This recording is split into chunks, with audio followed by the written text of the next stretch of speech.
एक व्यक्ति थे, उनका नाम था इब्राहिम। क्या नाम था? हजरत इब्राहिम। क्या नाम था? हजरत का मतलब श्रीमान। हजरत का मतलब आप बोल दो श्रीमान नरेंद्र मोदी, आप बोल सकते हैं हजरत नरेंद्र मोदी।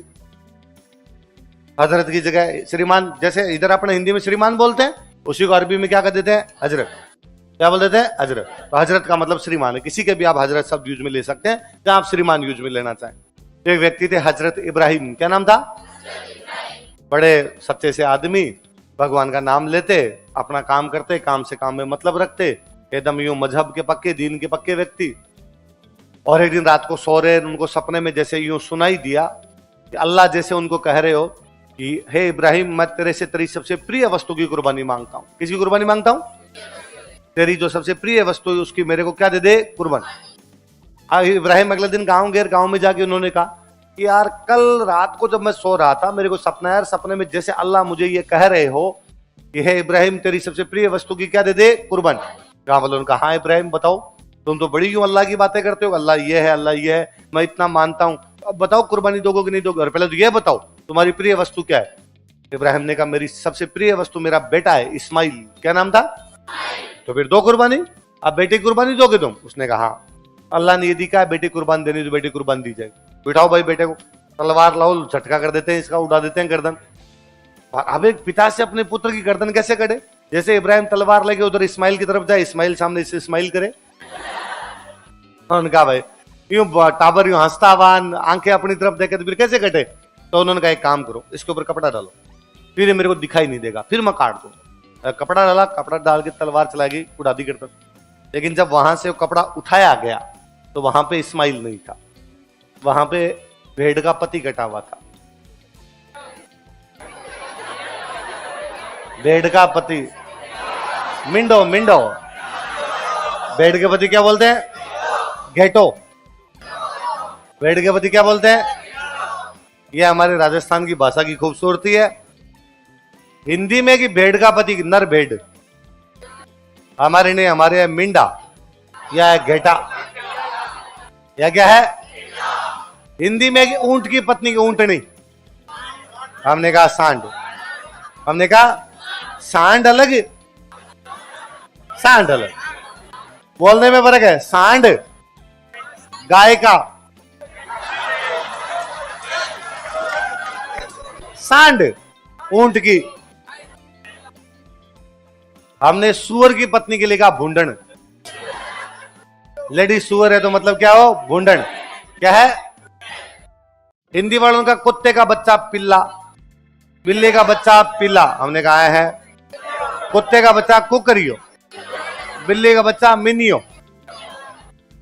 उन्होंने कहा गाय का बच्चा बछड़ा, भैंस का बच्चा बछड़ा। हमने कहा ना, गाय का बच्चा टोकड़ियो, भैंस का बच्चा पाडियो। अपने पास अलग अलग शब्द है। तो वहां पे क्या कटा हुआ था? मिंडा। क्या कटा हुआ था? इसलिए तब से लेके आज दिन तक उस घटना को याद करने के लिए प्रतीकात्मक रूप से, सिंबॉलिक रूप में इस दिन मिंडे या बकरे काटे जाते हैं। क्या काटे जाते हैं? मिंडे या बकरे काटे जाते हैं। भेड़ या बकरी या मिंडा या बकरा काटा जाता है। बकरे को बोलते हैं अजहा। बकरी या बकरे को अज अजा पढ़ते हो आप, इसलिए नाम हुआ ईद उल अजहा। क्या नाम हुआ? और अल्लाह के आकाशवाणी वापस के इब्राहिम, मैं वास्तव में कुछ तुम्हारे बेटे को काटना नहीं चाहता था, मैं तो देखना चाहता था कि तू कर सकता है कि नहीं कर सकता है। और तुम्हारा बेटा जिंदा है, चिंता मत करो। पीछे देखो, पीछे देखा तो इस्माइल खड़े खड़े इस्माइल कर रहे थे। ये घटना, ये कहानियां दुनिया के तमाम धर्मों में। मैंने ये कहानी तो बहुत बाद में जानी, मेरी 5वीं तक क्लास के अंदर भी कभी कैसेट में मोर ध्वज की कहानी सुनी हुई है।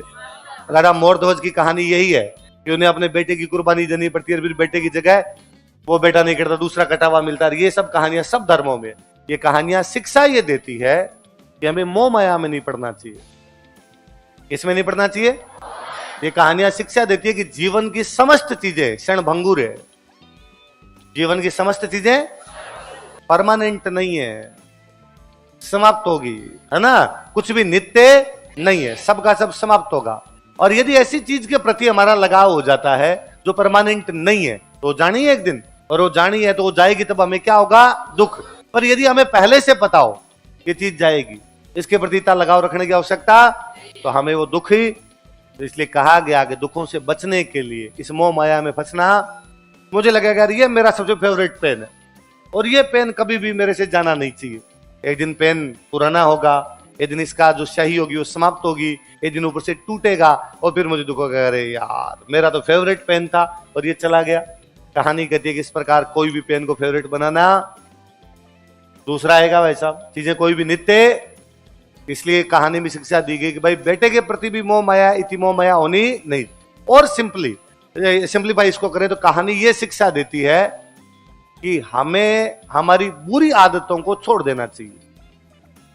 हमें हमारी बुरी आदतों को, एक बुरी आदत ये भी है हम सांसारिक मोह माया में लगाव ज्यादा रख लेते हैं और लगाव ज्यादा होते हैं तो वो जब मोह माया समाप्त होती है तब दुख होता है। ये बुरी आदत है, ये बुरी आदत भी हमें छोड़ देनी चाहिए।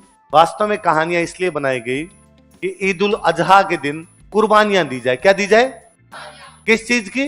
यदि मैं चोरी करता हूं तो मैं कसम खाऊं कि आज के बाद चोरी नहीं करूंगा, चोरी की कुर्बानी देता हूं। यदि मैं झूठ बोलता हूं तो मैं कसम खाऊं कि आज के बाद मैं झूठ नहीं बोलूंगा, झूठ की कुर्बानी देता हूं। मैं मम्मी पापा के सामने बोलता हूं, मैं कसम खाऊं कि मम्मी पापा के सामने नहीं बोलूंगा, मैं इसकी कुर्बानी देता हूं। मैं नशे पते करता हूं, मैं कसम खाऊं कि मैं आज के बाद नशे पते नहीं करूंगा, इसकी कुर्बानी देता हूं। मैं लड़ाई झगड़े करता हूं, मैं कसम खाऊं कि आज के बाद लड़ाई झगड़े नहीं करता, मैं इसकी कुर्बानी देता हूं। पर ये किसी से होता नहीं, इसलिए फिर बकरा ही बचता है। फिर कुर्बानी किसकी दी जाए? बाकी दुनिया के तमाम तरफ। भगवान बुद्ध की तो पूरी थियरी यही है, संसार में दुख ही दुख है, संसार में दुख ही दुख है। और दुखों का कारण तृष्णा है। दुखों का कारण इच्छा। हमें चीजों को प्राप्त करने की इच्छा होती है और वो नहीं मिलती तो हमें क्या है? बाद में दुख है। या वो और प्राप्त करना चाहते हैं, ये भी अपने आप में क्या है? दुख है। इसलिए हमें इस प्रकार तृष्णाएं रखनी नहीं चाहिए। ये दुनिया के तमाम धर्मों ने कहा, इसके अंदर भी कहानी। आगे बात समझ में? ईद उल अजहा कौन सी ईद है? तो बकरों की कुर्बानी देते हैं, इसलिए किसका त्योहार हो गया? तो पहला महीना कौन सा?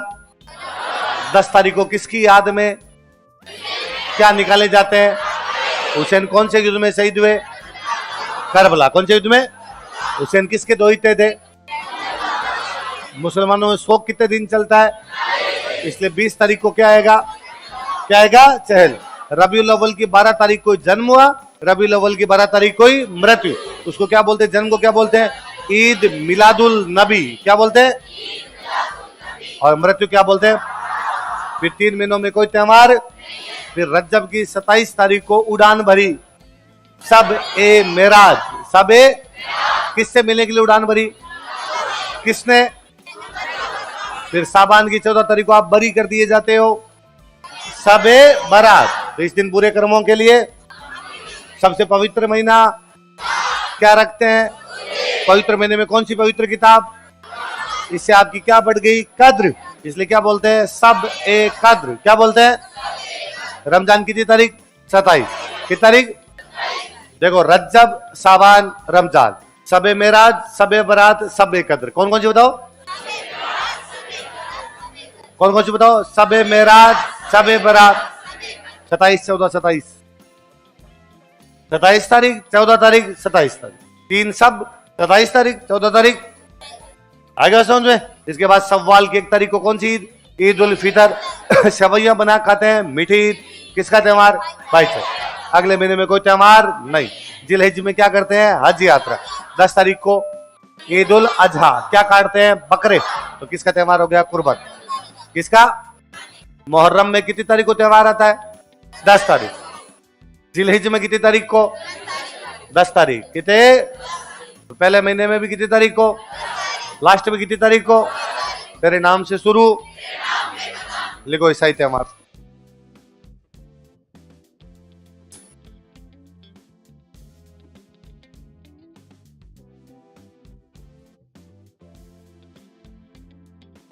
Christian festivals.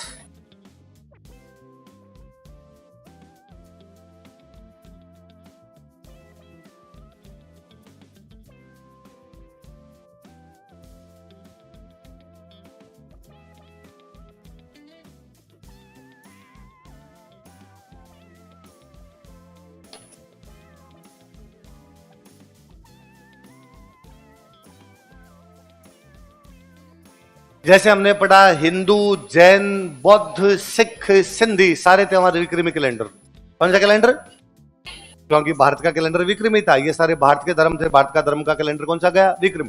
मुसलमान बाहर से आए थे तो उनका कैलेंडर हो गया हिजरी। कौन सा हो गया? हिजरी। वैसे ईसाइयों का जो कैलेंडर है उस कैलेंडर को बोलते हैं Gregorian.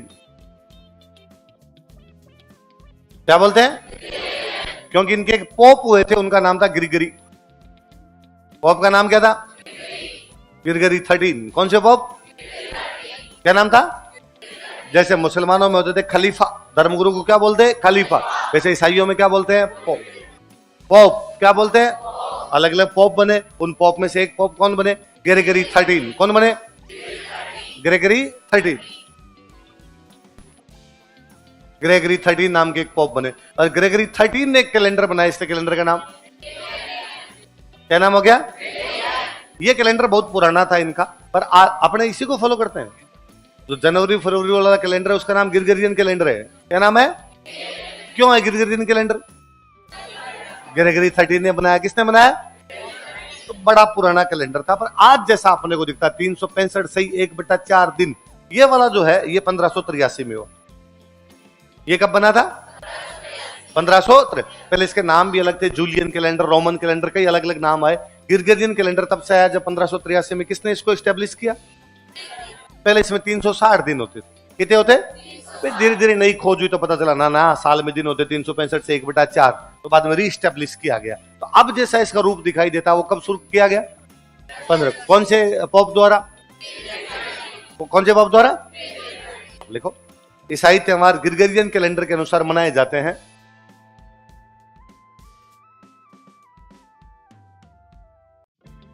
Christian festivals are celebrated according to Gregorian calendar. ईसाई त्योहार ग्रिगोरियन कैलेंडर के अनुसार मनाए जाते हैं। Christian festivals are celebrated according to Gregorian calendar.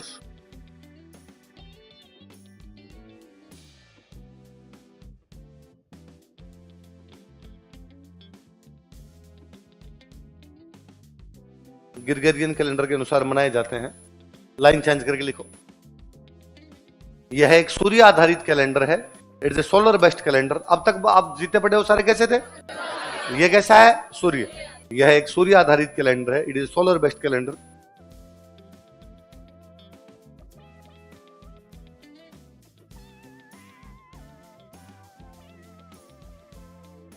लिखो 1583 ईस्वी में इन 1583 एडी, 1583 ईस्वी में इन 1583 एडी पोप ग्रेगरी 13 द्वारा, पोप ग्रेगरी 13, अरे पोप नहीं जानते यार, ये नाम नहीं सुना तुम्हारा? पादरियों में सबसे ऊपर जो सबसे बड़ा पादरी होगा वो पोप कहते हैं। पोप ग्रेगरी 13 द्वारा इस कैलेंडर को व्यवस्थित किया गया था। पोप ग्रेगरी 13 द्वारा इस कैलेंडर को व्यवस्थित किया गया था। Pope Gregory 13 established this calendar. इस कैलेंडर को व्यवस्थित किया गया था। Established this calendar. Pope Gregory 13 द्वारा इस कैलेंडर को व्यवस्थित किया गया था। पोप रहता है रोम। पोप कहां रहता है? कहां रहता है? कहां रहता है? रोम की कॉलोनी, उसका नाम है वेटिकन सिटी। रोम की एक कॉलोनी, उसका नाम क्या है? जैसे जयपुर में मानसरोवर, जैसे जयपुर में मालवीय नगर, जैसे जयपुर में आतिश मार्केट, वैसे रोम में है एक वेटिकन सिटी, कॉलोनी है। रोम की क्या है? क्या है रोम की? पर भाई ईसाइयों की चलती है पूरी दुनिया में। उन्होंने कहा हमारी कॉलोनी नहीं है, देश है। तो उन्होंने कॉलोनी को क्या घोषित कर रखा है? वेटिकन सिटी दुनिया का सबसे छोटा देश है। तो छोटा देश होना ही है, कॉलोनी है। आपको तो आतिश मार्केट देश है ना? सनी ट्रेड सेंटर में नीचे वाला बेसमेंट देश है। वैसा मैं देश का पोप हूं। आप भी कोई पादरी कार्डिनल सब थोड़े बन जाए अपने, या अपने को राजा महाराजा मंत्री बन जाए सबके सब, बस वैसा वैसा। आई बात समझ में? तो वेटिकन सिटी इसलिए दुनिया का छोटा देश है क्योंकि रोम की क्या है कि, ये बात इसलिए बता रहा हूं आपको कि रोम में ये कैलेंडर व्यवस्थित किया गया। कहां किया गया? कहां पे? रोम। इसलिए इसमें जो महीनों के नाम है वो या तो रोम के राजा है या ईसाइयों के संत है। या तो रोम के या ईसाइयों के। जैसे रोम में एक राजा वे जूलियस सीजर, क्या नाम था? इसलिए महीना जुलाई। महीने का नाम क्या है? एक रोम के राजा है अगस्त, तो इसलिए महीने का नाम अगस्त है। हम हिंदी वालों से बोला नहीं जाता, तो हम कहते हैं उसको अगस्त। बाकी महीने का नाम तो क्या है? क्योंकि राजा का नाम, तो ये या तो संतों के नामों पे या किसके नामों पे? राजा। किसके नामों पे? अकबर पढ़ा आपने? अकबर आपने पढ़ा? अकबर ने 1583 में इलाही समूह कब चलाया? 1500। सूर्य या चंद्रमा? ये भी कब स्टैब्लिश हुआ? 1583। सूर्य या चंद्रमा? इसका मतलब उस साल सूर्य की कोई बड़ी घटना हुई है, कोई ना कोई सूर्य की बड़ी घटना हुई है, इसलिए दुनिया के अलग अलग छोर के अंदर भी सूर्य के कैलेंडर चल रहे हैं। ईसाइयों वाला सूर्य का कैलेंडर भी स्टैब्लिश हो रहा है, दोबारा ढंग से कर रहे हैं उसको। इधर अकबर अपने कर रहा है, अपने पकड़ नहीं पा रहे कौन सी चीज हुई है, बाकी हुआ है भाई साहब कुछ ना कुछ। ये 83 में इधर है, 83 में उधर है, और दोनों कैलेंडर कैसे हैं? अकबर वाले में तो अचंबा है कि मुसलमान तो चांद का कैलेंडर ही मानते थे, अकबर सूर्य का चला गया। हालांकि हम कहने को ये कहते हैं कि फिर वो रेवेन्यू लेने में दिक्कत आ रही थी उनको, है ना, भू राजस्व लेने में, तो सूरज वाला कैलेंडर लाना था, पर पंगा कुछ हो रही है। कोई ना कोई साइंटिफिक घटना उस साल घटित हुई है कोई सूर्य की, इस चक्कर में सूर्य वाले कैलेंडर ला रहे थे। आई बात समझ में? अब ईसाइयों के त्यौहार तो पढ़ाने की आवश्यकता ही नहीं, क्योंकि तुम सारे ईसाई हो, इसलिए तुम त्यौहार जानते हो सारे। अभी देखो, अभी तुम्हारे सामने प्रस्तुत करता हूं, लिखो क्रिसमस।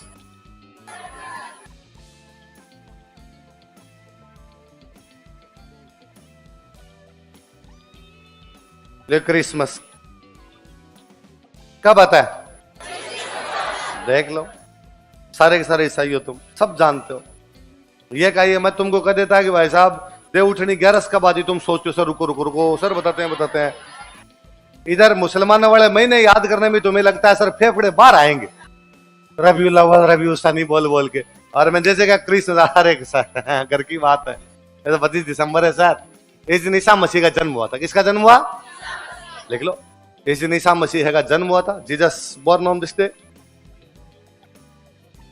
इस दिन ईसा मसीह का जन्म हुआ था, Jesus born on this day. इस दिन ईसा मसीह का जन्म हुआ था, Jesus born on this day. अच्छा, जैसे मुसलमान कहते हैं कि मोहम्मद साहब अल्लाह नहीं, अल्लाह के दूत है, वैसे ईसाई भी कहते हैं कि ईसा मसीह जो है भगवान है, नहीं है, वो भगवान के क्या है? दूत है। जब वो 4 साल के हुए, कितने साल के हुए?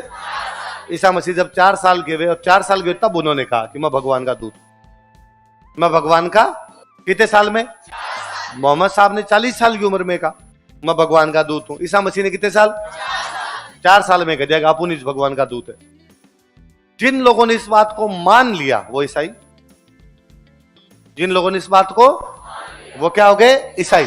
तो उन्होंने कहा भाई साहब जिस दिन जब वो 4 साल के हुए और उन्होंने ये बात कही, उनका यहां से हम अपना ईसाई धर्म शुरू करते हैं, यहां से हमारा कैलेंडर शुरू होता है, इसलिए कैलेंडर 1-1-1। उस दिन से जब ईसा मसीह कितने साल के हुए? उनका अब 4 साल के हुए, आज जिन्होंने ये बात कही है, आज के बाद जीती तारीख आएगी उनके आगे, तो इससे पहले जीती आएगी एनो डोमिनी, मतलब ज्ञान के बाद, बीसी मतलब बिफोर क्राइस्ट, उससे पहले। इसका मतलब कोई पूछे कि ईसा मसीह का जन्म कब हुआ? कब हुआ? तो मैं यदि कहूं कि आज के कितने साल पहले ईसा मसीह पैदा हुए थे? 2024 चल रहे हैं, कैलेंडर शुरू हुए 2024 साल हो गए, 4 और 2000। मैं यदि कहूं कि 33 साल की उम्र में ईसा मसीह की मृत्यु हुई थी, कितने साल की उम्र में? तो बताओ कब हुई उनकी मृत्यु?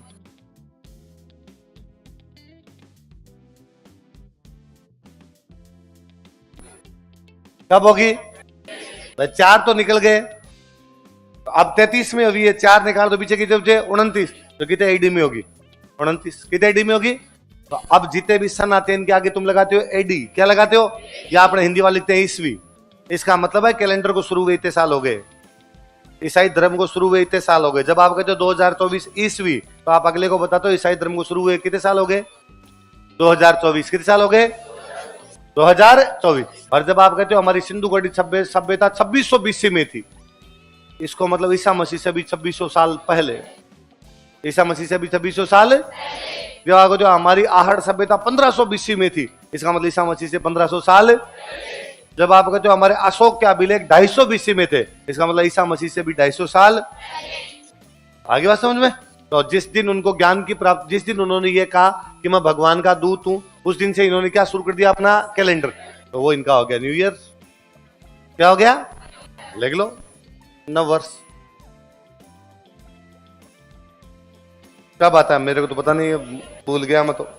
1 जनवरी को आता है क्या? लिख लो चलो, मेरे तो चैत्र शुक्ल एकम याद था।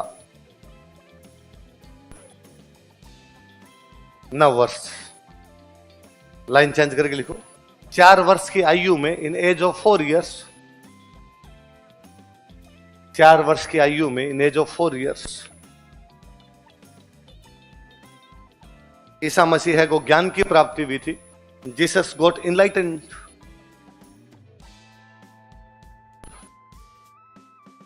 ईसा मसीह को ज्ञान की प्राप्ति हुई थी। Jesus got enlightened. ईसा मसीह को ज्ञान की प्राप्ति हुई थी। ज्ञान की प्राप्ति का मतलब उन्होंने कहा था कि मैं भगवान का दूत हूं। ईसा मसीह को ज्ञान की प्राप्ति हुई थी। इस घटना को प्रबोधन कहा जाता है। This incident is called as enlightenment. इस घटना को प्रबोधन कहा जाता है। This incident is called as enlightenment. Enlighten हुए वो, ज्ञान की प्राप्ति हुई उनको। इस घटना को प्रबोधन कहा जाता है। This incident is called as enlightenment.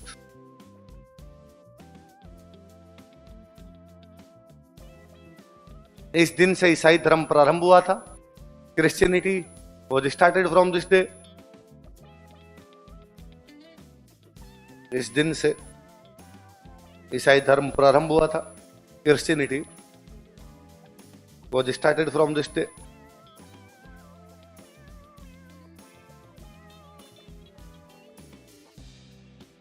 इस दिन से क्या शुरू हुआ था? ईसाई धर्म शुरू हुआ था। तो जैसे ही न्यू ईयर शुरू होता है, 12 बजते न्यू ईयर आ गया, 12 बजते वो कहते ईसाई धर्म शुरू हो गया। यस, पहले चर्च में जाएंगे, वहां गले लगेंगे एक दूसरे को, चर्च का प्रसाद लेंगे। और चर्च में प्रसाद होता है वाइन और ब्रेड। क्या क्या होता है? सिंपल शब्दों में, दारू और रोटी। चर्च का प्रसाद क्या होता है? दारू और, इसलिए वो न्यू ईयर वाले दिन दारू पीते हैं, क्योंकि उनके प्रसाद है। उनकी क्या है? अपने भाई साहब फालतू में भूमिये बन के घूम रहे हैं यार। स्लो लो, न्यू ईयर न्यू ईयर। आपने किस बात पे राजी हो रहे हैं? हिंदू धर्म थोड़ी शुरू हुआ है, या इस्लाम थोड़ी शुरू हुआ है। क्या शुरू हुआ है? ईसाई धर्म। पर अपने कहते हम भी ईसाई हैं। आज तो ईसाई बन गए भाई साहब। ले लो, अपने भी ले लो, है ना? तो इस चक्कर के अंदर बाकी अपना वो पवित्र दिन है, उनका पवित्र दिन है भाई साहब। उनकी क्रिश्चियनिटी की शुरुआत उसी दिन हुई है। अब उनके 3 त्योहार एक साथ पढ़ेंगे। देखो, लिख लो, आप तीनों के नाम लिख लो और 3-3 4 लाइनें छोड़ लो। लाइनें छोड़ देना 3-3।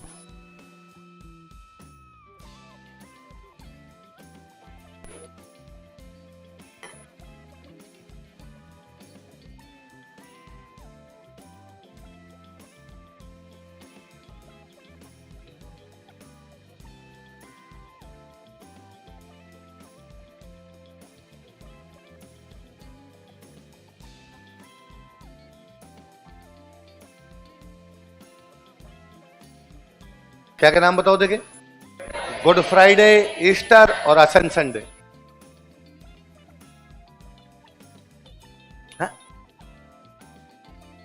हाँ, स्टूडेंट का वेट कर रहे हैं, मेरा वेट कर रहे हैं, मेरा वेट कर रहे हैं। करा थोड़ा वेट और, क्लास खत्म होने दे। क्या करें? क्या क्या 3 है बताओ देखे?